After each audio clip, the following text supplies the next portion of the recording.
श्रीमद् भागवतम स्कंद द्वितीय अध्याय षष्ठ पुरुष सूक्त की पुष्टि श्लोक संख्या 1 शब्दार्थ अनुवाद तात्पर्य इस डिवाइन ग्रेस श्री भक्तिवेदांत स्वामी प्रभुपाद के द्वारा।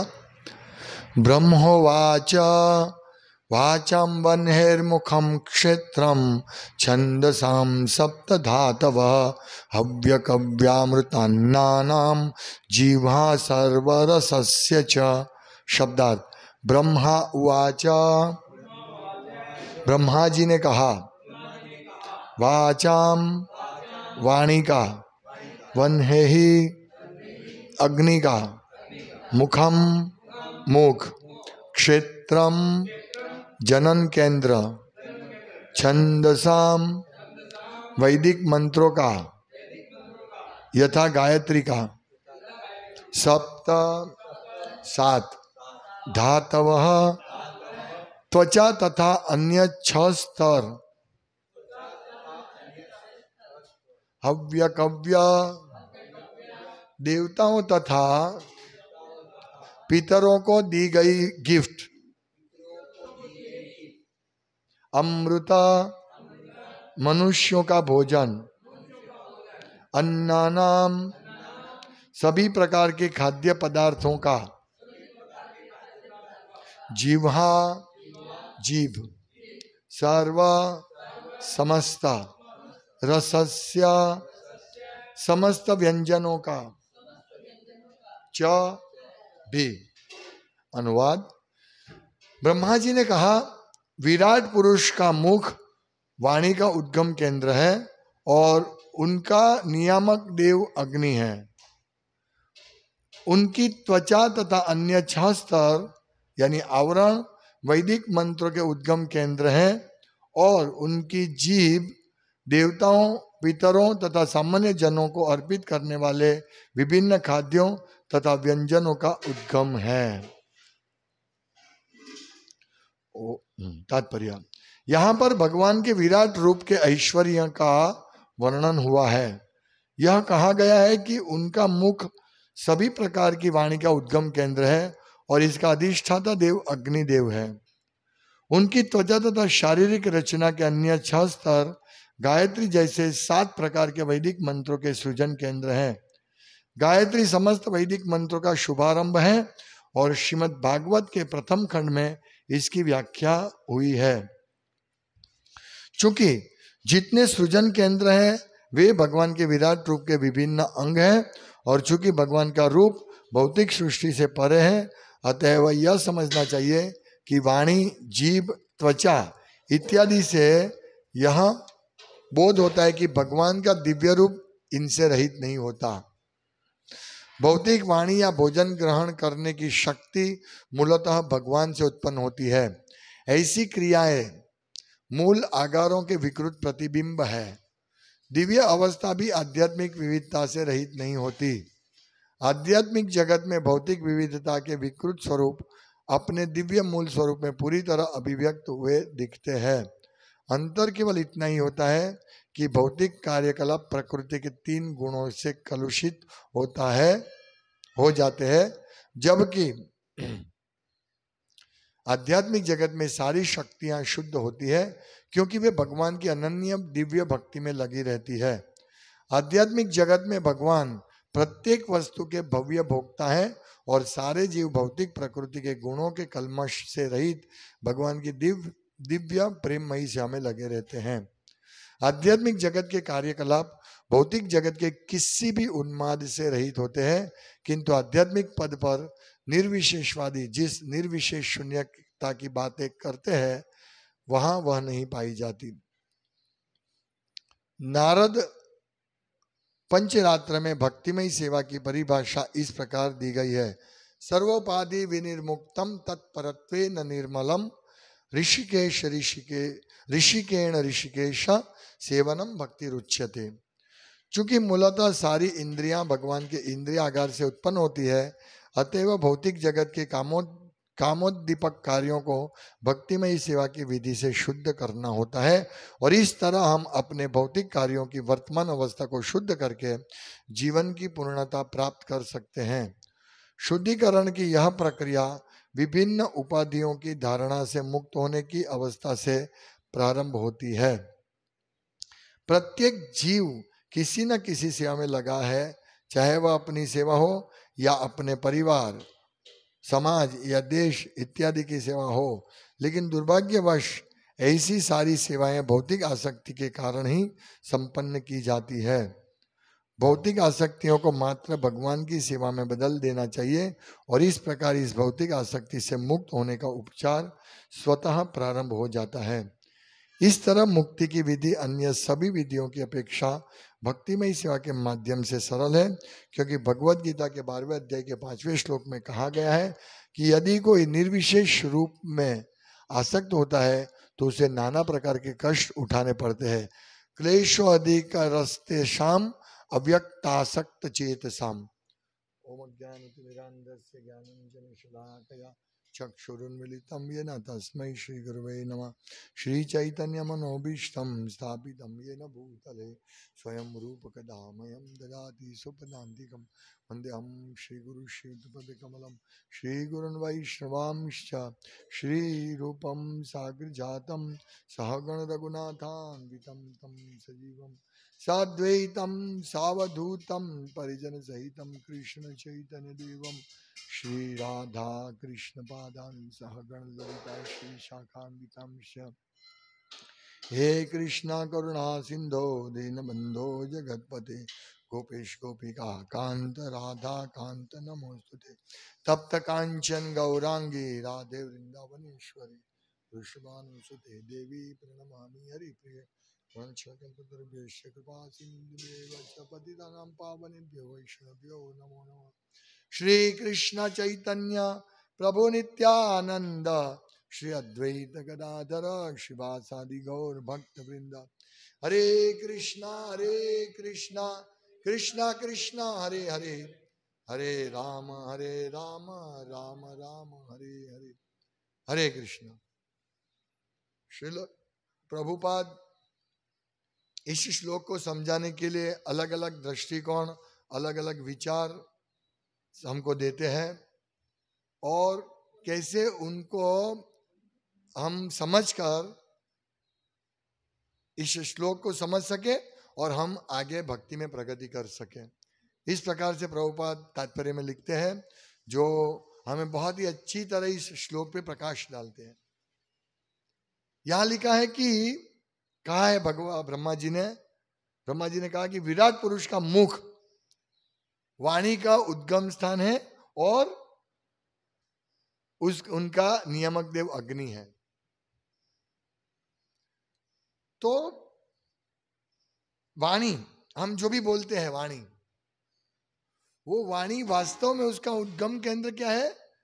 पुरुष, विराट पुरुष का मुख है। देखिए, इस प्रकार से हम प्रत्येक चीज को, प्रत्येक समझ को हम भगवान के साथ कनेक्शन देख सकते हैं। हम जो भी बोलते हैं, भाषण देते हैं, प्रवचन करते हैं,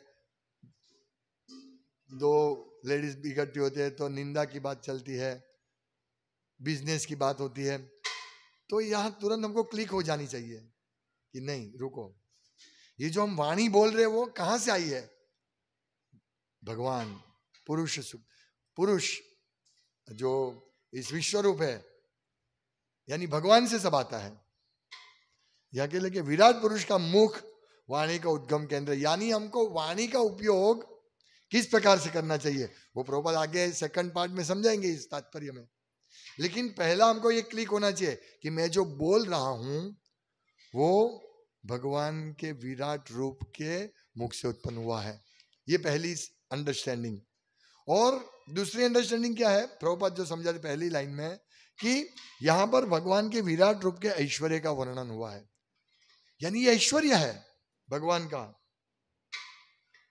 ये वाणी, सब मुख सभी प्रकार की वाणी का उद्गम केंद्र है और इसका उसका नियामक देव अग्नि है। यानी ये मुख, यहां से वाणी पुरुष विराट रूप से उत्पन्न होती है और उसका नियंत्रण कौन करता है? अग्निदेव। अग्निदेव है। ये पहला वाणी का है। त्वचा, उनकी त्वचा तथा शारीरिक रचना से अन्य 6 स्तर गायत्री जैसे 7 प्रकार के वैदिक मंत्रों के सृजन केंद्र है। लेकिन उनकी त्वचा तथा अन्य 6 स्तर वैदिक मंत्रों के उद्गम केंद्र है। तो ये दूसरा पॉइंट, भगवान के त्वचा, विराट पुरुष की त्वचा और त्वचा के नीचे 6 स्तर होते हैं। वो ये वैदिक मंत्र गायत्री मंत्र से शुरू करके बाकी के 6 वैदिक मंत्र है, अन्य स्तर उद्गम केंद्र है। और उनकी जीभ देवताओं, पितरों तथा सामान्य जनों को अर्पित करने वाले विभिन्न खाद्यों तथा व्यंजनों का उद्गम है। यानी मुख से वाणी भी उत्पन्न होती है और जीवा से रस भी उत्पन्न होता है। यानी मुख जिसमें जीवा रहती है उससे वाणी भी उत्पन्न होती है और रस भी उत्पन्न होते हैं। जब हम टेस्ट करते हैं तो हम जो टेस्ट करते हैं वो क्या है? विराट पुरुष की जीवा से उत्पन्न हुआ है। यानी जब हम टेस्ट करते हैं, जब हम कुछ बोलते हैं तो हमें तुरंत भगवान से संपर्क हो जाना चाहिए, भगवान का विचार आ जाना चाहिए। मैं जो बोल रहा हूं, मैं जो चख रहा हूं, उसका उद्गम कृष्ण है। यहां लिखा है कि जितने भी सृजन केंद्र है वे भगवान के विराट रूप के विभिन्न अंग है। अभी हम मुख की बात कर रहे हैं और आगे और सब बातें आएंगी, लेकिन ये सब उद्गम केंद्र, हम जो भी बोलते हैं, स्पर्श करते हैं, टेस्ट करते हैं, वो सबका उद्गम केंद्र क्या है? विराट रूप है। विराट रूप के विभिन्न अंग है। तो ये हमें समझना चाहिए, ये पहला पहलू कि वाणी, जीभ, त्वचा इत्यादि से यह बोध होता है। ये दूसरा पॉइंट है। पहला तो ये सब भगवान का है और दूसरा बोध प्रभुपाद क्या देते हैं कि भगवान का दिव्य रूप इनसे रहित नहीं होता। यानी भगवान के दिव्य रूप में भी वाणी है, टेस्ट है, भगवान भी टेस्ट करते हैं। ये समझना चाहिए इसे, क्योंकि उद्गम केंद्र कहां से है? विराट रूप से है। और विराट रूप तो एक कल्पना है, लेकिन विराट रूप का एक्सपेंशन कहां से होता है? महाविष्णु से, विष्णु से होता है। इसीलिए महाविष्णु में और भगवान कृष्ण जो कि महाविष्णु को भी आदि कारण है, वो भगवान विष्णु की जीवा, वो भी टेस्ट करते हैं, वो भी बोलते हैं। ये समझना चाहिए। तो ये दिव्य रूप उनसे रहित नहीं होते हैं।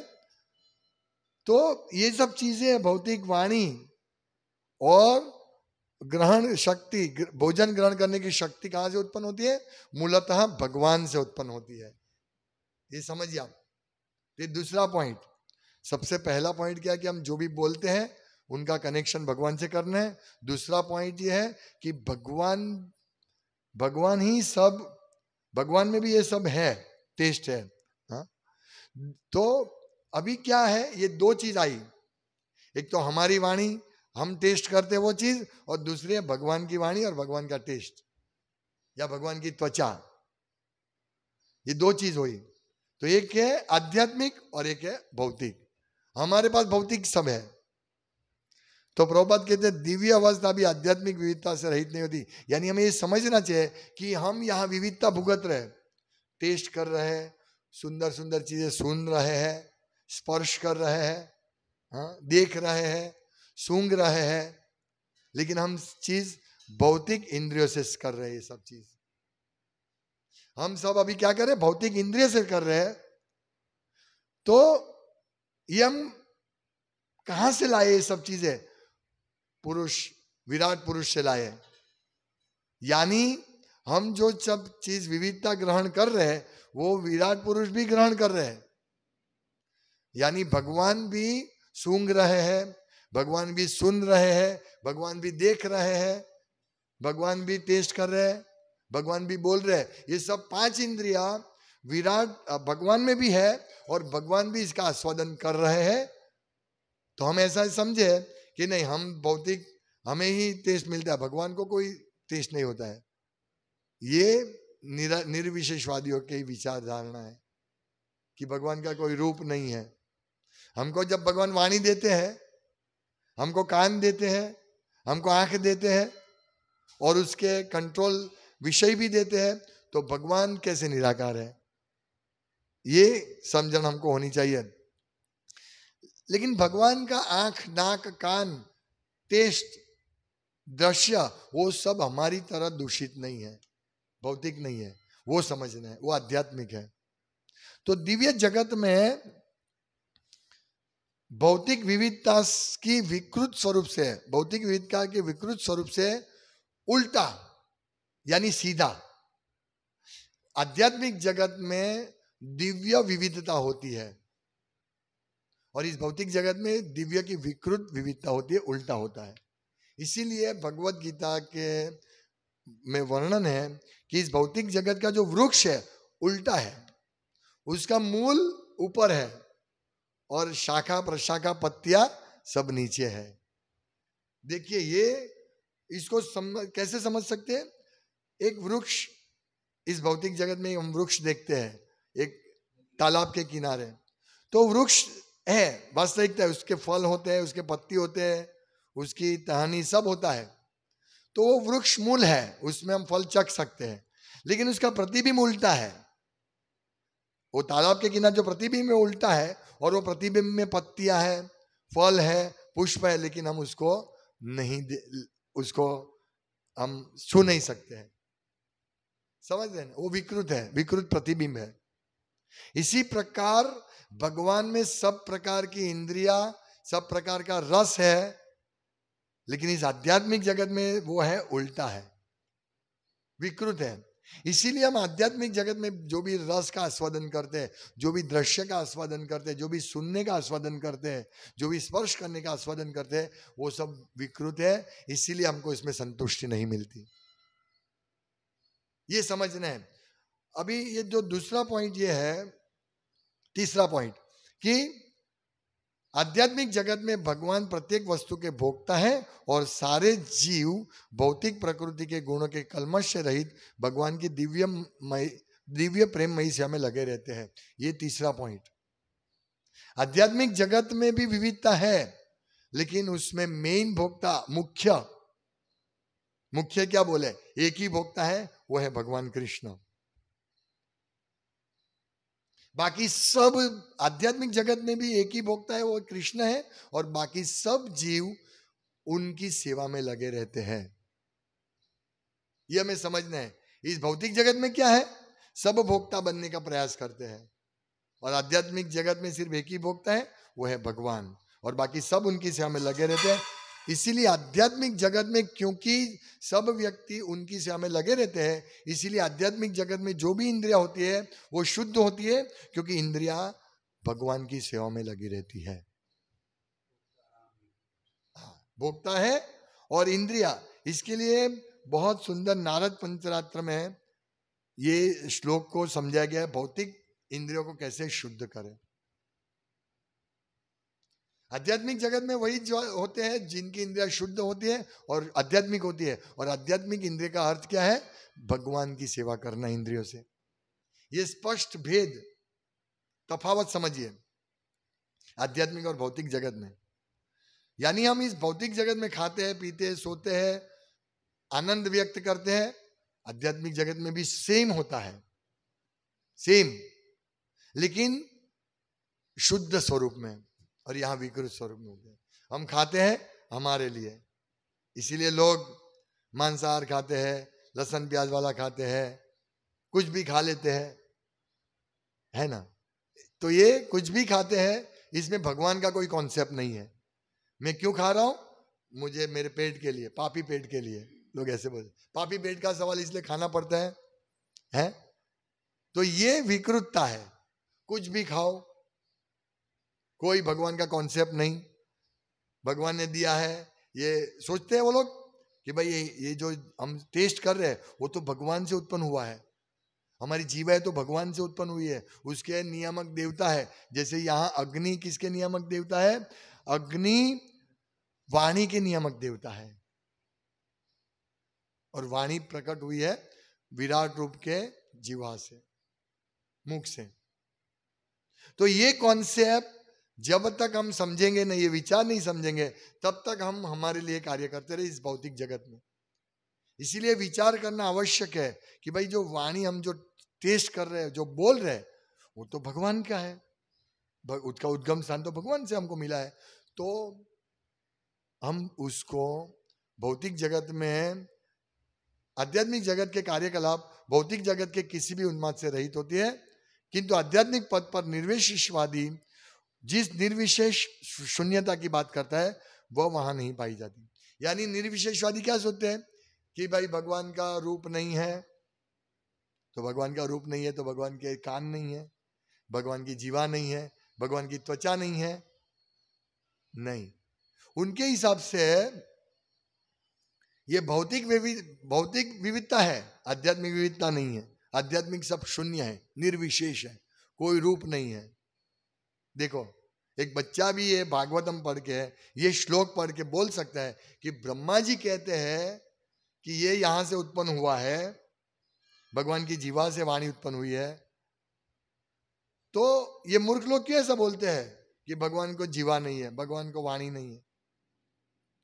क्लियर कट अंडरस्टैंडिंग है, पर वो लोग ये तफावत नहीं समझते। क्या है, इस भौतिक जगत में वाणी जो है और आध्यात्मिक जगत में भी सब है इंद्रिया, लेकिन इस भौतिक जगत की इंद्रिया दूषित है। इसीलिए हमें क्या करना चाहिए, वो भी नारद पंचरात्र में भक्ति की परिभाषा दी गई है। सर्वोपाधि विनिर्मुक्तम, सर्वोपाधि यानी सब उपाधि से मुक्त हो जाओ, विनिर्मुक्तम तत्परत्वेन निर्मलम, निर्मल हो जाओ। सब उपाधि, उपाधि क्या है?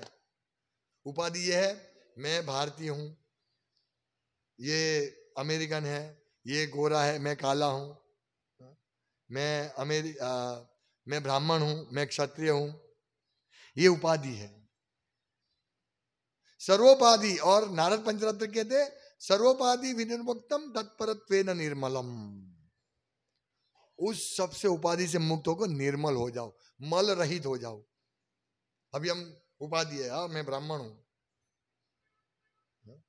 मैं डॉक्टर हूं, मैं इंजीनियर, मैं अमेरिकन हूं, मैं इंडियन हूं, मैं नासा पर जाके, अरे मैं चंद्र पर जाके हमारे लोग आए, ये उपाधि है। सर्वोपाधि विनिर्मुक्तम, उस उपाधि से निकल जाओ।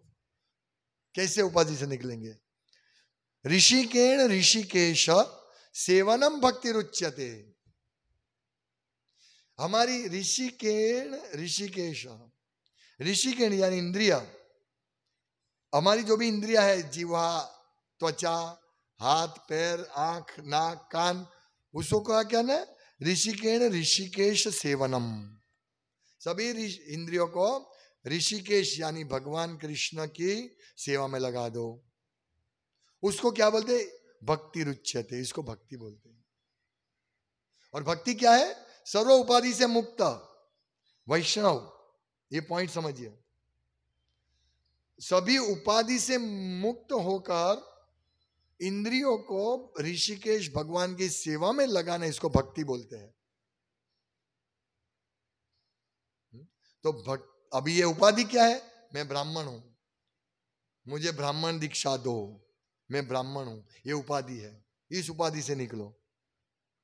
हाँ मैं ब्राह्मण हूं, ठीक है, इस भौतिक जगत में उपाधि तो होती है, लेकिन ये उपाधि से मुक्त होना यानी क्या?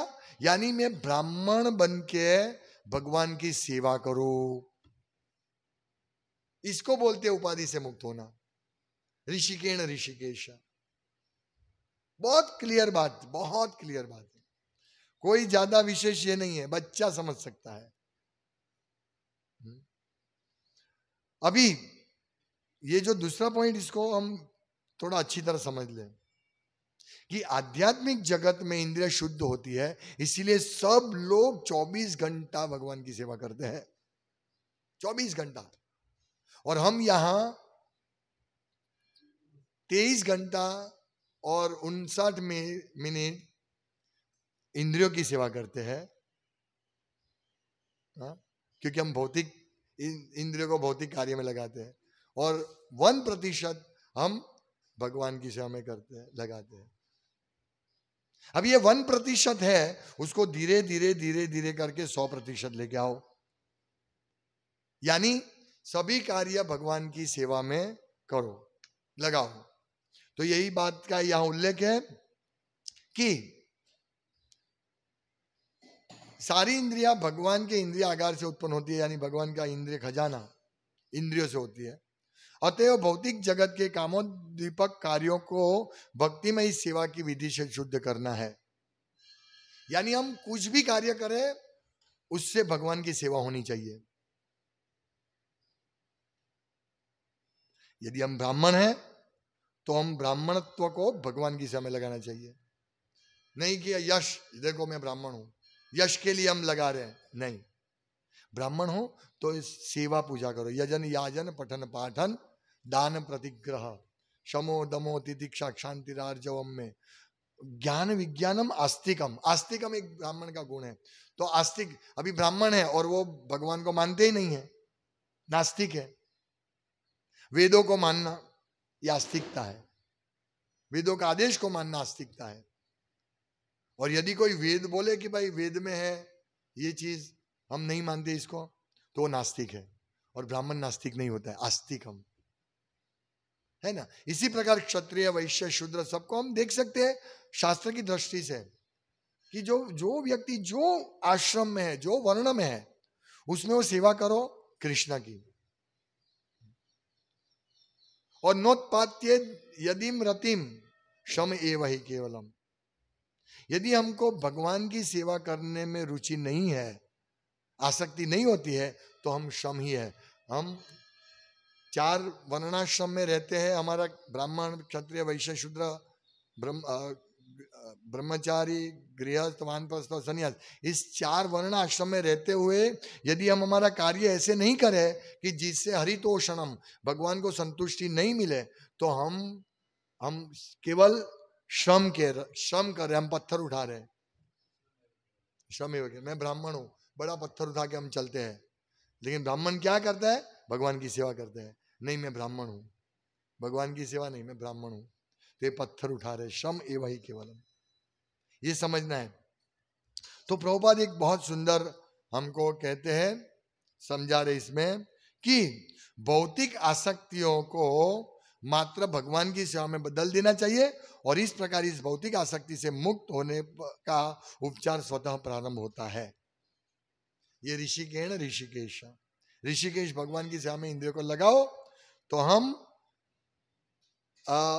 शुद्ध हो जाएंगे, उपचार, हम आध्यात्मिक हो जाएंगे, हमारी इंद्रिया आध्यात्मिक हो जाएगी। और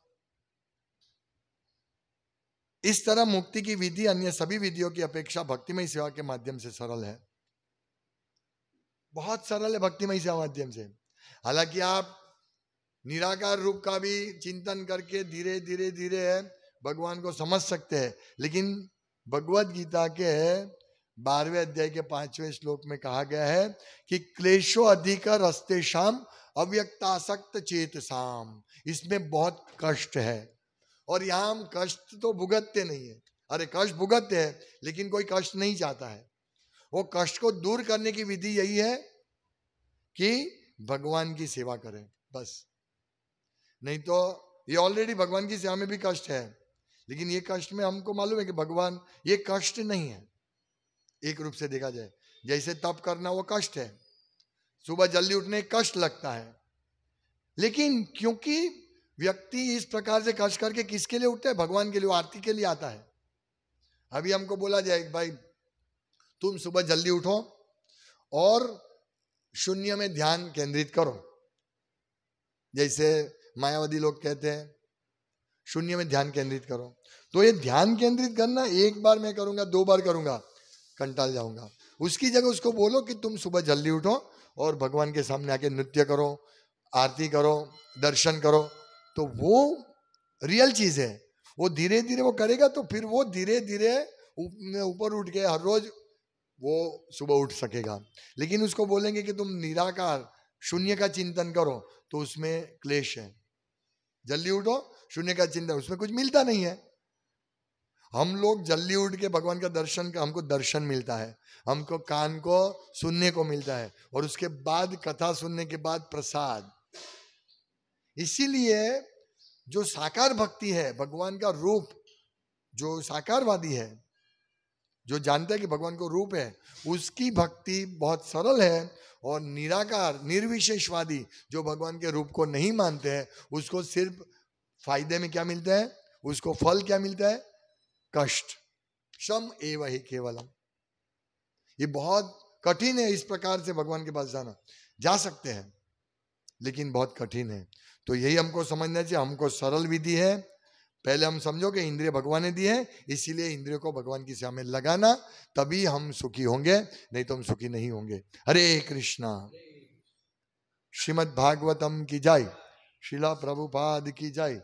वाञ्छाकल्पतरुभ्यश्च कृपा सिन्धुभ्येव च पतितानां पावनेभ्यो वैष्णवेभ्यो नमो नमः। दन्ते निधाय तृणकम्पद्यो निपत्य कृत्वा च काकुशतमेतदहं ब्रवीमि। हे साधव सकले विहाय दूरात् चैतन्य चन्द्र चरणः कुरुतानुराग। हरे कृष्ण।